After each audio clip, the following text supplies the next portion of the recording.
Meu nome é Wesley Luciano Francisco. Ano passado nós trazemos um documentário chamado Lagando Boneixe, que está trata tocante estudante na Aruba, que também Holanda, struggle lang kung natapasa din je. Eu estou pensando que Aruba está um tempo atrás, passou nota Sina. Estos momentos son duros. Aya aqui, esse não ajuda nos a fazer documentário aqui possível, tá aqui na Aruba, na Biblioteca Nacional, para dar uma apresentação, riba com hope mas abo também, por ter chance de fazer boa ideia não possível, que men, vamos aqui com join us. Kasi 2 anos passar, com a cabeça na junto pinco o projeto passou para eigenlijk toen na die Island também a chance de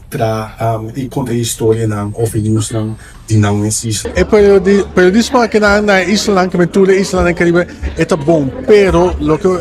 te falta opibia tá money talks, bullshit walks, não é só opibia, toch que men boportin tudo talento como que, boportin tudo diploma como que, pero se não tem funding para hiba bo projeto na nível mais alto, e ora bota que dá eigenlijk swim around, se sa não na bot bij, então eu sei, não sabia que não eigenlijk tudo isso não para ajuda e não do na fundo, do na back, na tudo isso não posso meter amor para isso não, ja tudo me heen não de tudo isso não também para tra documentário, podcast, lo que não que liba um nível hopi alto.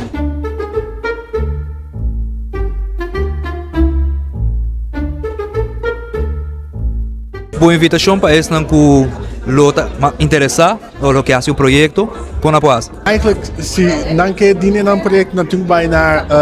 Fonds BRP Cariben, wordt teken in riba Google, wordt hier riba een website, wordt lesa tour